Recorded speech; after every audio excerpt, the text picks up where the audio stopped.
العليم من الشيطان اللعين الرجيم. بسم الله الرحمن الرحيم. الحمد لله الذي دل على ذاته بذاته وتنزه عن مجانسة مخلوقاته وجل عن ملائمة كيفياته، الذي قرب من خطرات الفنون وبعد عن لحظات العيون. ثم الصلاة والسلام على سيدنا الممجد بشيرنا المسدد نذيرنا المؤيد المصطفى الأمجد المحمود الأحمد أبي القاسم محمد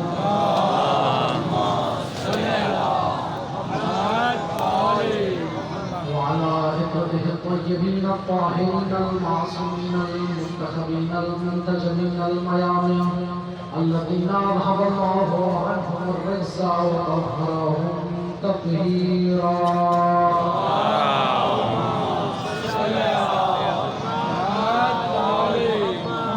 واللعنة الدائمة على غاصبي حقوقهم ومنكري ولايتهم أجمعين.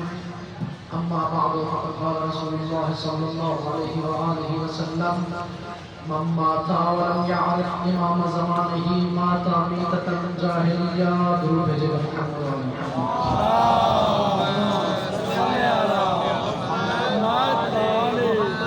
انتہائی معزز و مکرم واجب الاحترام فرزندان توحید، عاشقان مصطفیٰ، پیروان مکتب امامت، راہیان راہ شہادت، معرفت امام سے نصرت امام تک اس سلسلہ گفتگو اپنے آخری مراحل میں ہے، اور پچھلی مجالس میں یہ گزارشات عرض کی کہ شیعہ سنی متفقہ یہ حدیث موجود ہے رسول گرامی اسلام سے کہ من مات ولم یعرف امام زمانہ مات میتۃ جاہلیہ، جو مرے اور اپنے زمانے کے امام کی معرفت کے بغیر مرے. توجہ فرما رہے ہیں؟ جو مرے اور اپنے زمانے کے امام کی معرفت کے بغیر مرے، اس کی موت جاہلیت کی موت ہے. اور جاہلیت سے مراد چھٹے امام نے واضح فرما دی: جاہلیت کفر و نفاق و ضلال. جاہلیت سے مراد جہالت نہیں ہے، بلکہ جاہلیت سے مراد ما قبل اسلام کی موت ہے، کہ جو امام کی معرفت کے بغیر مرے. اب ایک دعوت فکر میں نے چند دن پہلے دی تھی کہ جب تمام مکاتب فکر نے اس حدیث کو نقل کیا کہ یکون من بعدی 12 خلیفہ، کہ رسول اللہ نے فرمایا میرے بعد 12 خلیفہ ہوں گے، تو میں نے دعوت فکر یہ دی تھی کہ ہر مکتب کو چاہیے کہ پھر ڈھونڈے وہ 12 کون ہیں. اور جو فرما رہے ہیں کہ دعوت فکر تھی. جب حدیث متفقہ ہے، جب سب کے ہاں یہ حدیث ہے کہ میرے بعد 12 خلیفہ ہوں گے، تو اب سب کو ڈھونڈنا چاہیے کہ وہ 12 کون ہیں. البتہ مکتب اہل بیت کو ڈھونڈنے کی ضرورت نہیں ہے، کیونکہ خدا نے 12 عطا کیے ہیں، رسول کے گھر سے عطا کیے ہیں، اور سارے معصوم عطا کیے ہیں.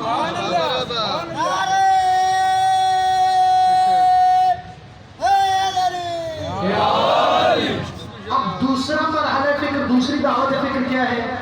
جب شیعہ سنی تمام علماء لکھ رہے ہیں کہ من ماتا ولم یعرف امام زمانہ، جو مرے اور اپنے زمانے کے امام کی معرفت کے بغیر مرے، وہ جاہلیت کی موت مرتا ہے.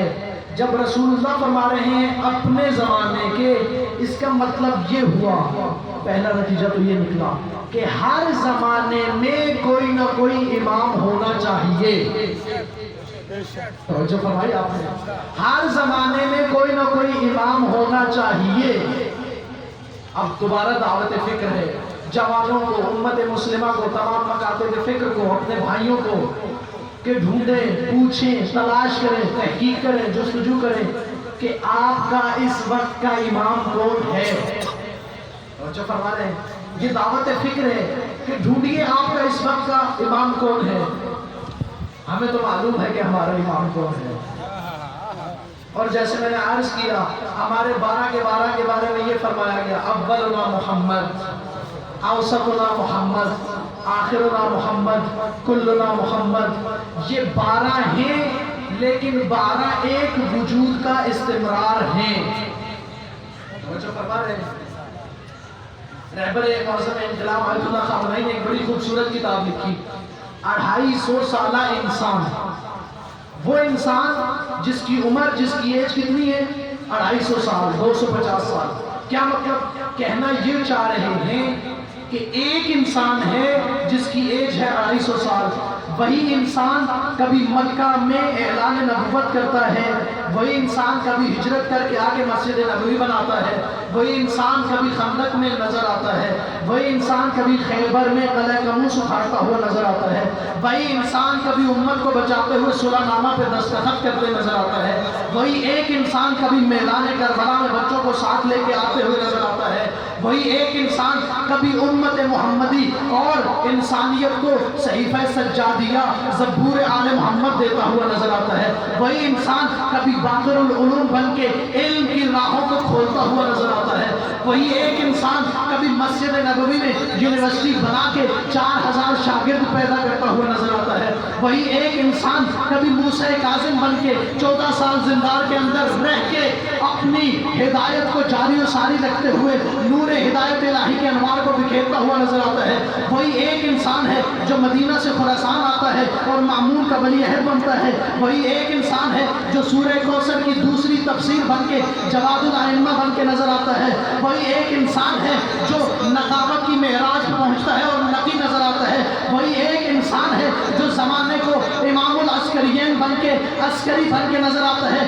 آیت اللہ خامنہئی کہنا یہ چاہتے ہیں وہ انسان جس نے غار حرا سے اپنی انسانیت کو شروع کیا تھا، کعبے کی چھت پہ اسی انسان کا ظہور ہونا. نعرہ حیدری.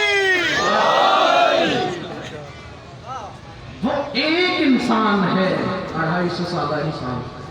میں اپنے جوان بھائیوں سے کہوں گا اس کتاب کا ضرور مطالعہ کیجیے. ایک انسان ہے 250 سالہ انسان، لیکن وہی ہے جو اعلان نبوت سے چلا ہے. حقیقت ایک ہے. جس طرح سے امیر المؤمنین کے بارے میں رسول اللہ نے فرمایا تھا من اراد ان ينظر الى آدم فی علمہ.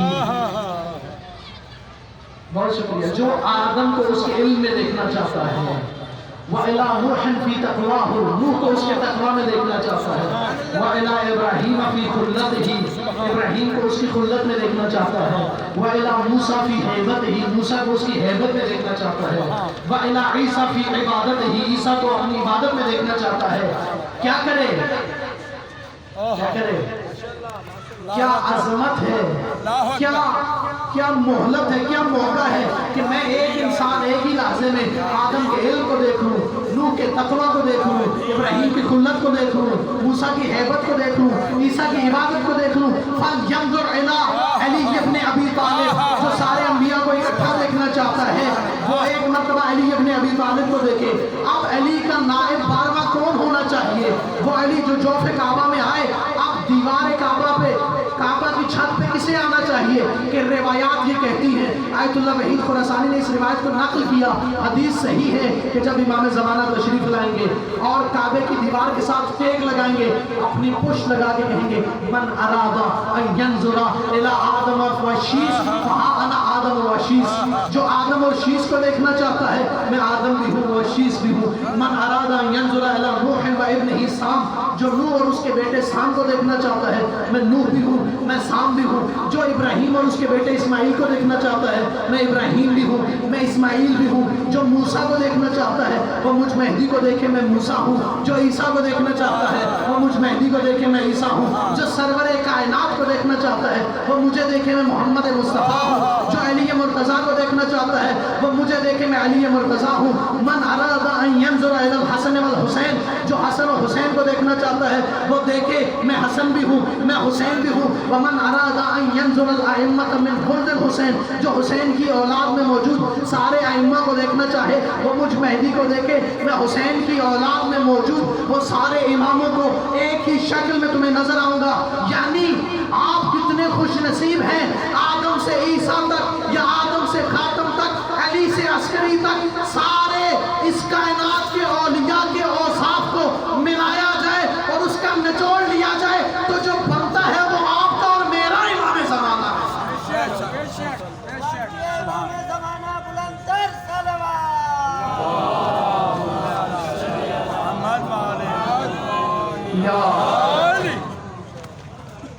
کیا عظمت ہے حضرت آدم سے لے کر امام عسکری علیہ السلام تک، جس نے کمالات کو دیکھنا ہو وہ مجھے دیکھے۔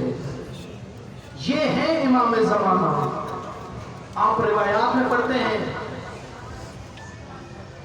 آپ کا امام جمعہ خطبہ جمعہ میں پڑھتا ہے وَبِيُمْنِهِ رُزِقَ الْوَرَىٰ، امام زمانہ وہ ہے جن کے صدقے میں پورا عالم رزق پاتا ہے۔ وَبِوُجُودِهِ ثَبَتَتِ الْأَرْضُ وَالسَّمَاءُ، امام زمانہ وہ ہیں جن کے صدقے میں آسمان اور زمین باقی ہیں۔ یعنی آپ اور میں صرف امام زمانہ کے صدقے میں سانس نہیں لیتے، جبرائیل بھی امام زمانہ کے صدقے میں باقی ہے، میکائیل بھی امام زمانہ کے صدقے میں۔ وہ امام جو غائب ہیں، اب اگر معرفت کی نظر سے دیکھا جائے تو غائب وہ نہیں ہیں، غائب میں تو آپ ہیں، وہ تو ہر جگہ پہ حاضر ہیں، وہ تو ہر جگہ پہ موجود ہے۔ میری بات نہیں ہے اور میرے پاس وقت نہیں ہے، روزانہ دامن وقت میں گنجائش کم ہوتی تھی کہ امام زمانہ کی طول عمر کے حوالے سے عرض کیا جائے، امام زمانہ کی غیبت کے اسباب کے حوالے سے عرض کیا جائے، لیکن دیکھیں میرا موضوع ہے معرفت امام۔ امام کی معرفت کیسے ہو سکتی ہے؟ توجہ فرمائیے گا، آج کچھ گزارشات عرض کرنا چاہوں گا اور آپ کی توجہ کا طالب ہوں۔ امام کی معرفت کیسے ہو سکتی ہے؟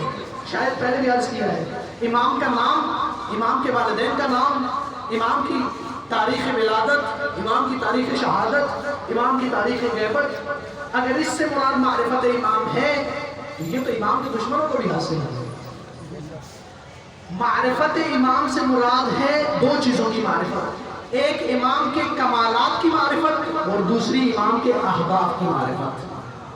جو فرما رہے ہیں، ایک ہے امام کے کمالات کی معرفت کہ وہ میرا امام ہے کس طرح کا، جو میں نے چند دن عرض کیا کہ ہمارے ائمہ کے کمالات یہ ہیں کہ وہ تمام انبیاء سے افضل ہیں، معصوم ہیں، عالم علم لدنی ہیں۔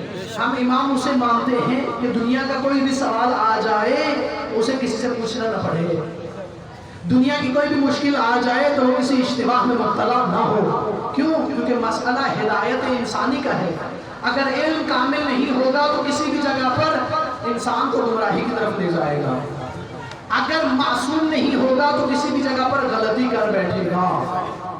بھئی اگر آپ کو کسی شخص کی ڈرائیونگ پہ اطمینان نہ ہو، آپ 5 کلومیٹر اس کے ساتھ گاڑی پہ نہیں بیٹھتے۔ امت کو ان لوگوں کے ہاتھ میں کیسے دے دیا جن کے نہ علم کا پتہ تھا نہ عصمت کا پتہ تھا۔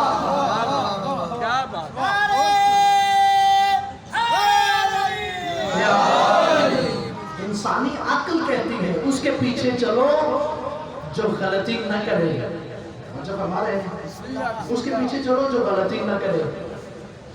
امام تو ولایت تکوینی حاصل ہے، پہلے بھی عرض کیا، امام چاہے تو ڈوبے ہوئے سورج کو واپس لوٹا سکتا ہے، امام چاہے تو چاند کو 2 ٹکڑے کر سکتا ہے، امام چاہے تو امام کے ہاتھ پہ کنکر کلمہ پڑھنا شروع کریں، امام چاہے تو درخت بولنا شروع کریں، امام چاہے تو قالین پہ بنا ہوا شیر، امام چاہے تو قالین پہ بنا ہوا شیر اپنی حقیقی صورت میں سامنے آ جائے اور وہ جادوگر جو امام کے منہ سے نوالا چھین رہا تھا اس جادوگر کو اپنے منہ میں لے جائے، اور جب مامون کہے کہ مولا واپس لوٹا دیجئے، اس جادوگر کو واپس لوٹا دیجئے، تو امام کیا فرمائے کہ اگر موسیٰ کے عصا میں وہ سانپ واپس کیے ہوتے، اگر موسیٰ کے امام جو چاہے کر سکتا ہے، یہ امام کی ہے ولایت تکوینی ہے، لیکن امام کی جو ذمہ داری ہے ہدایت کی، وہاں امام اپنی ولایت تکوینی کو استعمال نہیں کرتا۔ یہ اب عجیب مرحلہ ہے، اسے غور سے سنیے۔ امام کے پاس ولایت تکوینی ہے، امام چاہے تو زمین کو آسمان کرے، آسمان کو زمین کرے، چاہے تو مرد کو خاتون کرے، خاتون کو مرد کرے، چاہے تو انسان کو حیوان کرے، حیوان کو انسان کرے، چاہے تو تصویر کو زیرو کرے، زیرو کو تصویر بنا دے، لیکن یہ امام ہدایت میں اپنی ولایت تکوینی کو استعمال نہیں کرتا۔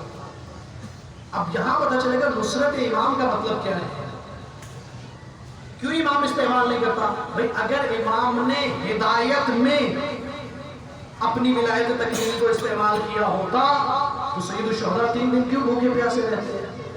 دریا کو حکم کرتے وہ آ جاتا، ایسے ہے یا نہیں ہے؟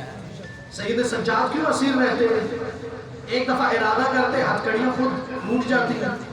امام موسیٰ کاظم علیہ السلام کیوں زندان میں رہتے؟ ایک مرتبہ ارادہ کرتے زندان ٹوٹ جاتا۔ نہیں، امام مقام ہدایت میں معجزہ نہیں کرتا۔ معجزے کا مقام ہے صرف اس بات امامت کے وقت، جب امامت کو ثابت کرنا ہے تب معجزہ دکھانا ہے، لیکن امام مقام ہدایت میں معجزہ نہیں کرتا۔ کر نہیں سکتا، کر سکتا ہے۔ اب اگر کوئی یہ کہے کہ کر نہیں سکتا، دیکھیے اگر امام کر نہیں رہا یہ اور بات ہے، اور کر سکتا ہے یہ اور بات ہے۔ یہ تو ایک عوامانہ سطحی باتیں ہیں، عامیانہ باتیں ہیں اور ان پڑھ لوگوں کی باتیں ہیں جو کہتے ہیں کہ اگر تمہاری مدد، تم مدد کو بلاتے ہو، اگر مدد کر سکتے ہوتے تو خود اپنے بچوں کو بچا لیتے، اگر رسول مدد کر سکتے ہوتے تو اپنے دانت بچا لیتے، اگر حسین مدد کر سکتے ہوتے تو اپنے جوان بچوں کو بچا لیتے، علی مدد کر سکتے ہوتے تو اپنے جوان بچوں کو بچا لیتے۔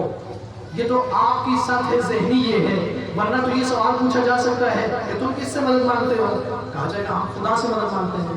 خوب اگر خدا مدد کر سکتا ہے تو اپنے حبیب کے دانت کیوں نہیں بچائے؟ اگر خدا مدد کر سکتا ہے تو اپنے حبیب کے دانت کیوں نہیں بچائے؟ اگر خدا مدد کر سکتا ہے تو اپنے محبوب علی کو کیوں نہیں بچایا؟ اگر خدا مدد کر سکتا ہے تو اپنے محبوب اصحاب کو ان جنگوں میں کیوں نہیں بچایا جو قتل ہوتے رہے، جو شہید ہوتے رہے؟ اس کا مطلب کر سکنا اور بات ہے، کرنا اور بات ہے۔ کر سکنا اور بات ہے۔ امام کر سکتا ہے سب کچھ، کرتا ہے کچھ۔ جہاں پر حکمت کو دیکھتا ہے وہاں پر اپنی ولایت کو اعمال کرتا ہے۔ اب سوال یہ ہے کہ امام مقام ہدایت میں اپنی ولایت تکوینی کو استعمال کیوں نہیں کرتا؟ ہاں یہ اہم بات ہے، کیوں نہیں کرتا؟ وجہ کیا ہے؟ امام مقام ہدایت میں اپنی ولایت کو استعمال کیوں نہیں کرتا؟ اس کا جواب یہ ہے، اگر امام مقام ہدایت میں اپنی ولایت کو استعمال کرے گا تو امت کا امتحان کیسے ہوگا؟ توجہ نہیں فرمائی آپ نے؟ اگر امام ہر جگہ پہ اپنی ولایت کا استعمال کرے گا تو امت کا امتحان کیسے ہوگا؟ خدا نے لینا ہے امت کا امتحان، کیسے نہ ہو سب کچھ امام کرے، امت خاموش بیٹھی رہے، نہیں، خدا نے دیکھنا ہے کون ہے جو اٹھتا ہے اور امام کی ہمراہی کرتا ہے، کون ہے جو اٹھتا ہے اور امام کی نصرت کرتا ہے۔ وہ عیسیٰ جو مردے کو زندہ کر سکتے تھے، وہ عیسیٰ جو مادرزاد اندھے کو، وہ اندھا جو ماں کے پیٹ سے اندھا پیدا ہوا ہے اسے آنکھیں دے سکتے تھے، وہ عیسیٰ جو کوڑی کو ہاتھ لگاتے وہ صحتیاب ہو سکتا تھا، وہ عیسیٰ کیوں کہتے ہیں اپنی قوم میں کھڑے ہو گئے من انصاری اللہ، کون ہے جو راہ خدا میں میری مدد کرے، کون ہے جو میرا ناصر بنے؟ کیوں کہہ رہے ہیں؟ اچھا حضرت موسیٰ کی طرف آئیے، وہ موسیٰ جو اجدہے کو، جو اپنے عصا کو درخت بنا سکتے ہیں، وہ موسیٰ جو اپنے عصا کو اژدہا بنا سکتے ہیں، وہ موسیٰ جو اپنے عصا سے دریا میں رستہ بنا سکتے ہیں، وہ موسیٰ جو اپنے عصا سے ایک پتھر پہ مار کے 12 چشمے نکال سکتے ہیں، وہ موسیٰ اس عصا سے نہیں کہہ سکتے کہ میری مدد کرو فرعون کے مقابلے میں؟ کہہ سکتے ہیں، کہتے کیوں نہیں ہیں؟ اگر یہ نصرت بھی عصا کرنا شروع ہوگا تو پتہ کیسے چلے گا اس امت میں سے خالص کون ہے؟ پتہ کیسے چلے گا کہ اس امت میں سے کون ہے جس نے مدد کرنی ہے؟ پتہ کیسے چلے گا لوگوں کی بصیرت اور شعور کا؟ پتہ کیسے چلے گا امت کی معرفت کا؟ پتہ کیسے چلے گا لوگوں کے صبر کا؟ کون ہے جو اسارت برداشت کرتا ہے؟ کون ہے جو شہادت برداشت کرتا ہے؟ کون ہے جو جوان بچے دے سکتا ہے؟ بصیرت کا پتہ کیسے چلے گا؟ اگر امتحان نہ ہو تو صفین میں پتہ کیسے چلے گا کہ آدھا گروہ تو اندر سے خارجی تھا؟ جو نہیں فرمایا آپ نے، خارجی کون تھے؟ میرے بزرگ جانتے ہیں، میں اپنے جوان بھائیوں کے لیے عرض کروں، خارجی کون تھے؟ امیر المومنین کے سپاہی۔ صفین میں امیر المومنین کے سپاہیوں میں سے گروہ خوارج نکلتا ہے، خارجی نکلتے ہیں۔ کہاں ان خارجیوں کی بصیرت اور کہاں مالک اشتر کی بصیرت؟ کہاں تحت الثری، کہاں عرش اولا، کہاں زمین، کہاں آسمان، کہاں وہ خارجی کہ جب مالک اشتر اس خیمے تک پہنچے کہ جس خیمے کے اندر چلا جانا چاہیے تھا، اس خیمے کے قریب پہنچے اور مالک اشتر قریب پہنچے، اس نے اپنے مشیر سے مشورہ کیا کہ جس مشیر سے شیطان بھی پناہ مانگتا تھا، اس نے کہا قرآن کو نیزوں پہ اٹھاؤ۔ قرآن نیزوں پہ اٹھے، الامان، ہمیں امان چاہیے، ہمیں جنگ نہیں چاہیے۔ مالک آگے بڑھ رہے تھے، پیچھے سے پیغام آیا امیر المومنین کا، مالک رکو۔ جب بولا چند قدم ہے، کام تمام ہونے والا ہے، کیوں روک رہے ہیں؟ کہا مالک جلدی جاؤ، علی کی جان خطرے میں ہے۔ کیوں؟ دشمن تو اس طرف ہے، علی کی جان کی خطرے میں ہے۔ کہا جب سے قرآن میزوں پہ آیا ہے تب سے لشکر میں بغاوت ہو چکی ہے، ایک گروہ نے تلواریں نکال لی ہیں، وہ کہہ رہے ہیں ہم قرآن سے جنگ نہیں کرتے۔ امیر المومنین نے نہج البلاغہ میں فرمایا ہے، صفین کے موقع میں فرمایا تھا، فرمایا لا یحمل هذا العلم، نصرت اسلام کے اس علم کو، نصرت دین کے اس علم کو، نصرت ولی خدا کے اس علم کو، نصرت حجت خدا کے اس علم کو نہیں اٹھا سکتا مگر وہ شخص اٹھا سکتا ہے جس میں دو صفات ہوں، ایک اس میں بصیرت ہو، دوسرا اس میں صبر ہو۔ اگر بصیرت ہوگی اور صبر ہوگا پھر ولی اللہ کا ساتھ دے سکے گا، اگر بصیرت نہ ہو تو دھوکہ کھائے گا۔ ان قرآنوں سے جو نیزوں پر تھے، مالک نے کہا کیا کہتے ہیں؟ کہا گیا وہ گروہ یہ کہتا ہے، مالک کی بصیرت دیکھیے گا، وہ گروہ یہ کہتا ہے کہ چونکہ قرآن نیزوں پہ ہے ہم قرآن سے جنگ نہیں کریں گے، میں اپنی نسلیں قربان کر دوں۔ اے اشتر کے بیٹے تیرے اس جملے پہ کہا انہیں یہ بتاؤ، انہیں کیا اتنی معرفت و بصیرت و شعور نہیں ہے؟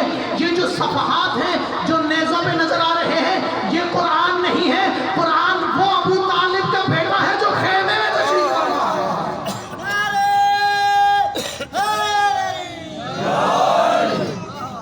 قرآن یہ تھوڑا ہے جو نظر آ رہا ہے، قرآن وہ ہے جو خیمے میں بیٹھا ہے۔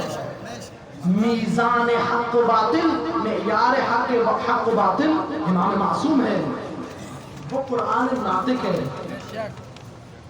جب خوارج سے مذاکرات کے لیے جنگ نہروان سے پہلے امیر المومنین نے جناب عبداللہ ابن عباس کو بھیجا، جو بہت اہم جملہ ہے، جناب عبداللہ ابن عباس کو بھیجا تو جناب عبداللہ ابن عباس سے یہ کہا، جب خوارج سے مذاکرات کے لیے جناب عبداللہ ابن عباس کو بھیجا، کہا اے ابن عباس یاد رکھو خوارج کے ساتھ قرآن سے بات نہ کرنا۔ جو فرما رہے جو میری جانب ہے، اس کا جو رزق ہے اس تک پہنچ جائے گا۔ کہا ابن عباس خوارج کے ساتھ قرآن سے بات نہ کرنا، قرآن کی آیات سے بات نہ کرنا۔ آج بھی آپ دیکھتے ہیں جو بھی مکتبہ فکر ہے، جو بھی نظریہ ہے، قرآن سے اپنی دلیل لے کے آتے ہیں۔ معصوم نے فرمایا دیکھو قرآن سے بات نہ کرنا، قرآن اس لیے آیا ہی نہیں تھا کہ تم قرآن سے استنباط کرو، قرآن اس لیے آیا ہی نہیں تھا کہ تم قرآن سے استدلال کرو۔ قرآن آیا تھا، خدا نے اپنے حبیب سے کہا انزلنا الیک الذکر لتبین للناس ما نزل الیہم، اے حبیب ہم نے قرآن اتارا ہے اس لیے تاکہ تو بیان کرے کہ قرآن میں کیا آیا ہے، نہ کہ میں ایک طالب علم قرآن سے سمجھوں کہ قرآن سے کیا آیا ہے۔ قرآن کا اصول یہ ہے کہ ہمیشہ قرآن کے ساتھ ایک مفسر موجود ہے جسے قرآن کی تنزیل کا بھی پتہ ہے، جسے تعبیر کا بھی پتہ ہے، جسے تفسیر کا بھی پتہ ہے، جسے ظاہر کا بھی پتہ ہے، جسے باطن کا بھی پتہ ہے۔ ورنہ تو قرآن کے بارے میں فرمایا وَنُنَزِّلُ مِنَ الْقُرْآنِ مَا هُوَ شِفَاءٌ وَرَحْمَةٌ لِّلْمُؤْمِنِينَ وَلَا يَزِيدُ الظَّالِمِينَ إِلَّا خَسَارًا۔ یہ قرآن وہ ہے جو بعض کے لیے رحمت ہے اور بعض کے لیے خسارہ ہے، بعض کے ایمان میں اضافہ ہے، بعض کی گمراہی میں اضافہ ہے۔ شہید مطہری کے بقول قرآن اس بارش کی طرح کا ہے کہ اگر باغ پہ پڑے گی تو خوشبو میں اضافہ کرے گی، اور اگر کوڑے پہ پڑے گی تو بدبو میں اضافہ کرے گی۔ قرآن کیا کرتا ہے؟ جس کا ظرف پاک ہو اس کے لیے رحمت ہے، جس کا ظرف پاک نہ ہو اس کے لیے خسارہ ہے۔ آپ قرآن تو پڑھیں گے، بعض خدا کے قریب ہوتے چلے جائیں گے، اور بعض کے بارے میں معصوم فرماتے ہیں رب قاری القرآن والقرآن یلعنہ، بعض قاری ایسے ہیں کہ وہ قرآن کی تلاوت کر رہے ہوتے ہیں، قرآن اس قاری پہ لعنت کر رہا ہوتا ہے۔ کیوں؟ کیونکہ وہ قرآن کو سمجھ رہا ہے، لیکن قرآن جن کے پیچھے چلانا چاہ رہا ہے ان کے پیچھے نہیں چل رہا، لہذا قرآن لعنت کرتا ہے۔ عزیزان محترم، بالکل یہ معاملہ ہے اہل بیت کا۔ قرآن کا ذکر کریں تو بعض کی شقاوت میں اضافہ ہوتا ہے، بعض کی ہدایت میں اضافہ ہوتا ہے۔ بالکل اسی طرح سے اہل بیت میں سے کسی کا نام لیں، بعض کی ہدایت میں اضافہ ہوتا ہے۔ توجہ فرما رہے ہیں؟ بعض کی شقاوت میں اضافہ ہوتا ہے۔ قرآن اکیلا نہیں سمجھنا، قرآن ان سے سمجھنا ہے جنہیں قرآن ناطق کہا گیا ہے۔ کسی عالم دین نے بڑا خوبصورت جملہ کہا، قرآن صامت میں، اس کتاب خدا کو کیا کہا گیا؟ قرآن صامت، خاموش قرآن۔ قرآن صامت کسی کہتے ہیں؟ خاموش قرآن۔ اور امام معصوم کو کیا کہا گیا؟ قرآن ناطق، بولتا ہوا قرآن۔ کیا کہا گیا؟ کیا خوبصورت جملہ کہا قرآن صامت اور قرآن ناطق میں فرق یہ ہے کہ صفین میں اگر قرآن صامت نیزے پہ اٹھایا جائے تو وہ بول نہیں سکتا کہ دھوکے میں نہ آنا، مجھے غلط مقاصد کے لیے استعمال کیا جا رہا ہے۔ قرآن بولے گا نہیں، خاموش ہے۔ یعنی صفین پہ نیزے میں جو اٹھے اور بول نہ سکے وہ قرآن صامت ہوتا ہے، اور جو بازار شام میں نیزے پہ اٹھے اور سورہ کہف کی تلاوت کر کے کہے کہ میں باغی نہیں تھا، میں حق پہ ہوں، یہ باطل پہ ہے، وہ قرآن ناطق کہنا ہے۔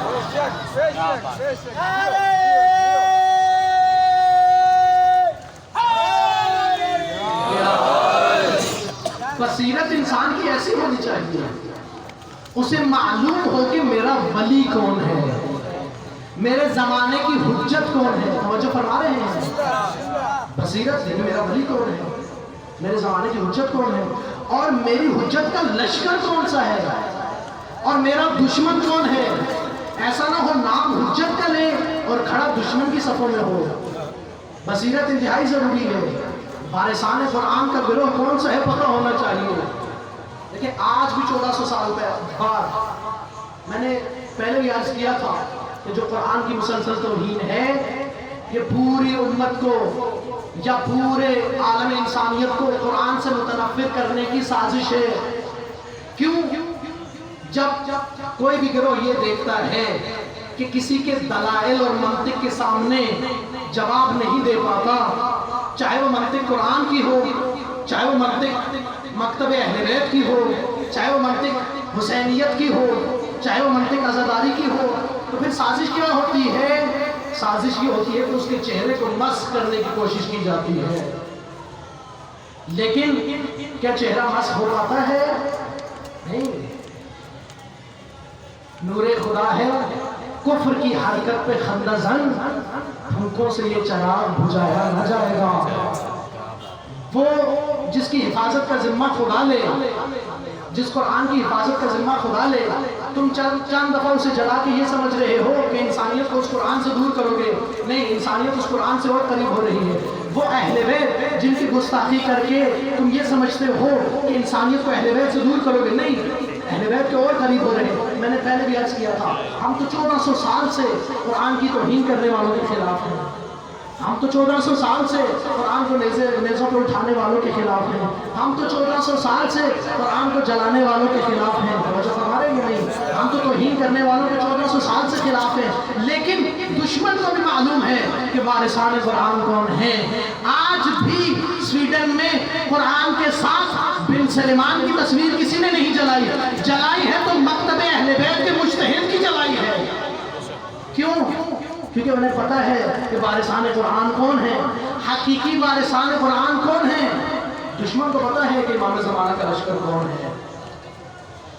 یہ حسینیوں کو پتا ہونا چاہیے کہ امام زمانہ کا لشکر کون سا ہے. ایسا نہ ہو میں محبت تو امام زمانہ کی رکھتا ہوں لیکن بصیرت میں اتنی کمی ہو کہ امام کی فوج کے سپہ سالاروں کے خلاف دوسری صف میں جا کے کھڑا ہو جاؤں. اگر بصیرت نہیں ہوگی تو امام کی نصرت نہیں کر سکوں گا. آج بھی اگر کسی کو شک ہے کہ وہ کون سا لشکر ہے جو امام زمانہ کے لیے تیار ہو رہا ہے تو آپ نے نہیں دیکھا کہ جب 90 ممالک کے دہشت گردوں نے مل کر داعش نامی اس صدی کی خبیث ترین تنظیم بنائی. مجھے فرما رہے ہیں کیا بات ہے خبیث آپ کیا گھبرا نہیں بات رہے. ہے اس صدی کی جب خبیث ترین ناصران امام زمانہ عمل سے نظر آتے ہیں. جب اس صدی کی خبیث ترین تنظیم بنی اور انہوں نے شام کی دیواروں پہ لکھا ستذهبین مع النظام کہ صرف بشار کی حکومت نہیں جائے گی, اے علی کی بیٹی تو بھی ساتھ جائے گی, تیرا حرم بھی ساتھ جائے گا. کون تھا جو نصرت امام زمانہ کے لیے اٹھا؟ کون تھا جو اٹھا؟ امتحان تو آپ کا اور میرا تھا. میں پہلے عرض کر چکا ہوں جہاں امتحان کی بھاری ہو وہاں امام اپنی ولایت تکوینی کو استعمال نہیں کرتے, وگرنہ اگر امام ولایت تکوینی کو استعمال کریں تو داعش مائش کی کیا حیثیت ہے, لیکن امام ولایت تکوینی کو استعمال نہیں کرتے.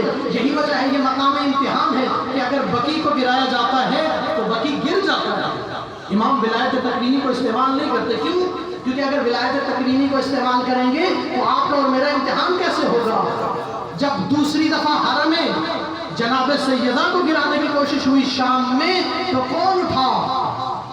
کس نے کہا لبنان سے یہ تقریر کرتے ہوئے نحن عباس یا زینب, یہ سید حسن نصر اللہ زندہ ہے, اے علی کی بیٹی تجھے دوبارہ قید نہیں ہوگا.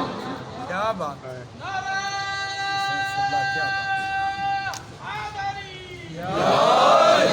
کس نے کہا؟ کون سا لشکر تھا وہ؟ قاسم سلیمانی کس لشکر سے تھا کہ جب اسے عراق سے بتایا گیا کہ چند کلومیٹر دور نجف سے پہنچ چکے ہیں, اس نے کہا جب تک میں آتا ہوں وہ پیش قدمی کریں گے, لیکن جب میں پہنچ جاؤں گا اس کے بعد ایک بصیرت کا تقاضا ہے. اور بلی کے ساتھ کون سا لشکر چل رہا ہے کہ جو نصرت اپنے عمل سے کر رہا ہے. جہاں کہیں بھی دین اور اہل بیت پہ حرف آئے, کیا کہا سیدنا صلی اللہ علیہ وسلم نے؟ نحن عباس یا زینب, اے میری بی بی ہم عباس بن کے تیرے حرم کا فرمانروا طواف کریں گے. اے میری بی بی ہمیں اپنا عباس سمجھ, ہم تجھے دوبارہ قید نہیں ہونے دیں گے. امیر المومنین نے کیا فرمایا؟ جس کے پاس بصیرت نہیں ہوگی, جس کے پاس صبر نہیں ہوگا, وہ حجت خدا کا دفاع نہیں کر سکتا, وہ حجت خدا کی نصرت نہیں کر سکتا. چھٹے امام کیا فرماتے ہیں حضرت عباس کے بارے میں؟ فرمایا کان عمنا العباس, ہمارے چچا عباس نافذ البصیرت صلب الایمان, بصیرت کی معراج پہ ہیں, ایمان ہے کہ چٹان کی طرح مضبوط ہے.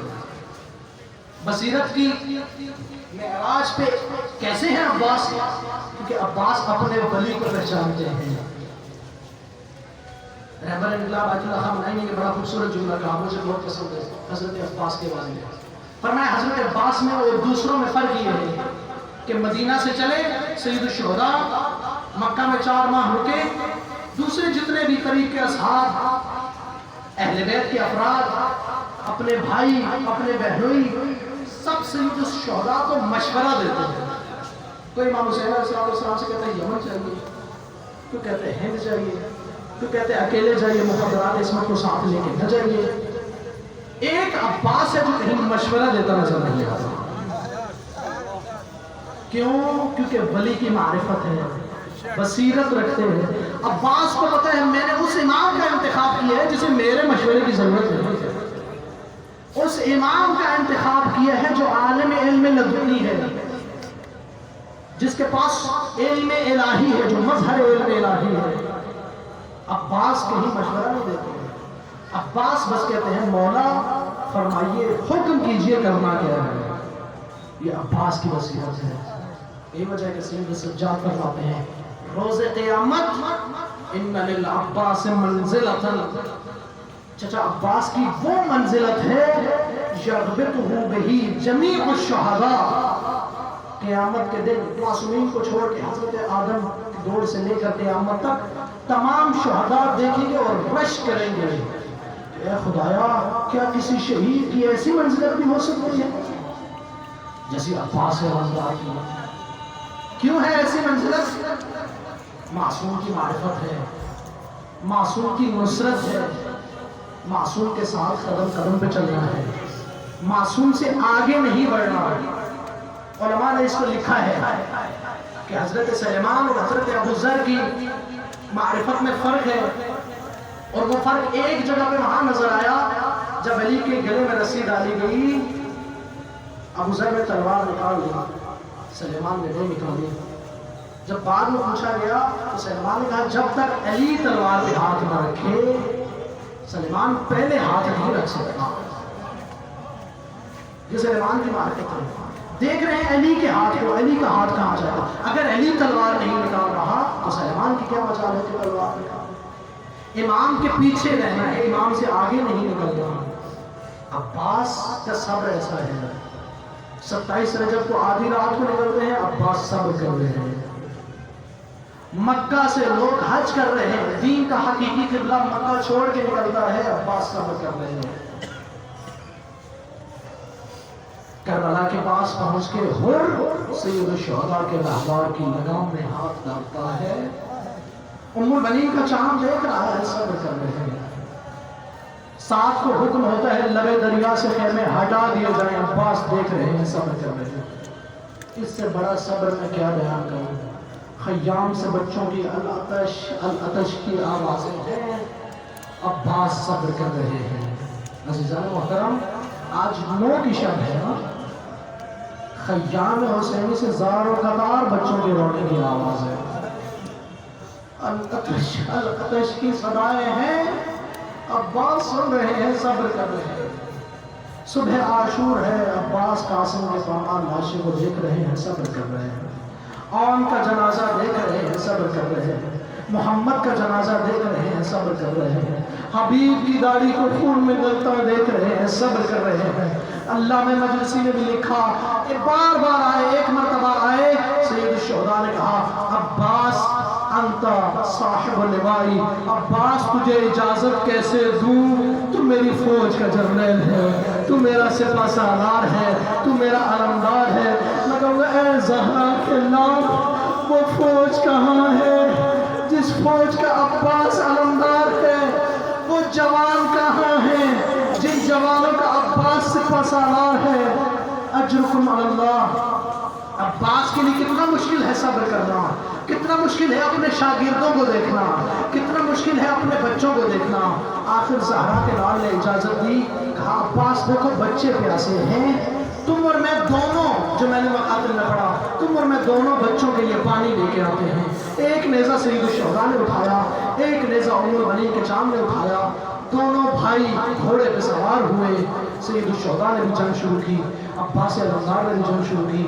تاریخیں کہتی ہیں کچھ دیر بعد فوج نے فاصلہ ڈالا، سید الشہداء لڑتے لڑتے ایک جانب نکل گئے، ام البنین کا چاند لڑتے لڑتے نبے دریا پہ آیا۔ دریا پہ 4000 کے لشکر کا پہرا تھا۔ توجہ کیجئے گا، 4000 کے لشکر کے پہرے کو ام البنین کے چاند نے چند لحظوں میں چھڑوایا۔ اب گھوڑے کو پانی میں ڈالا، مشکیزہ بھرا۔ سید ابن طاؤس لکھتے ہیں ایک مرتبہ چلو پانی کا بھرا اور ہاتھ کو اپنے منہ کے برابر لائے۔ سید ابن طاؤس کہتے فذکر عطشل حسین، ایک مرتبہ حسین کی اور حسین کے بچوں کی پیاس یاد آئی، حسین کے بچوں کی پیاس کا یاد آنا تھا۔ عباس نے اپنا ہاتھ کھول دیا، پانی گر گیا۔ عباس وفا کی اس معراج پہ پہنچا، پانی پی سکتا تھا نہ پیا۔ حسین سے وفا کا تقاضا یہ تھا، اب مشکیزے کو بھرا، گھوڑے پہ رکھا، اب گھوڑے پہ سوار ہوئے۔ کسی میں ہمت نہیں ہے ام البنین کے چاند کے سامنے آئے، ایک نخل کے پیچھے چھپ کے، ایک درخت کے پیچھے چھپ کے حکیم بن طفیل نے ایک بار کیا، عباس کا ایک بازو کٹ کے نیچے گرا۔ سید الشہداء پہ پہلی قربانی دی، رجز پڑے، شعر پڑے جو آج بھی کربلا میں حضرت عباس کے حرم میں لکھے ہوئے ہیں۔ فرمایا انی انی احامی ابدا عن دینی، تم میرا دایاں بازو کاٹ کے کیا سمجھ رہے ہو؟ میں اپنے دین کا آخری دم تک دفاع کروں گا۔ شاید حسین کو عباس اپنا دین کہہ رہے تھے۔ حسین میرا دین ہے، حسین میرا ایمان ہے، حسین میرا اسلام ہے، میں حسین کا دفاع کروں گا۔ دوسرا وار ہوا، دوسرا بازو بھی ام البنین کے چاند کا کٹ کے حسین کے دربار میں نذرانہ عقیدت کے طور پہ پیش ہوا۔ توجہ کیجئے گا، اب عباس نے کیا کیا؟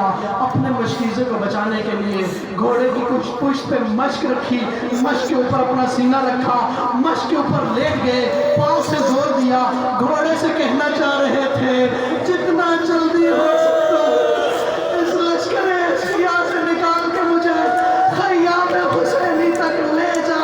لیکن ہوا کچھ یوں، حرمران ایسا تیر گوار میں رکھا جو تیر ایسے نشانے پہ لگا، عباس کے سینے کے نیچے گھوڑے کی پشت کے اوپر تیر مشکیزے میں لگا، ساری مشک پانی زمین کربلا میں گرا۔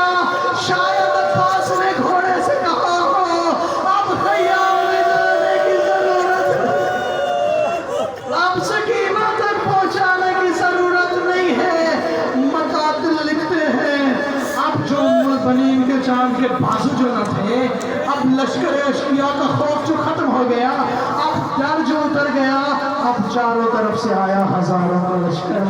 اکیلا تھا ام البنین کا چاند، بازو بھی نہ تھے، جس کے پاس تیر تھا اس نے تیر مارا۔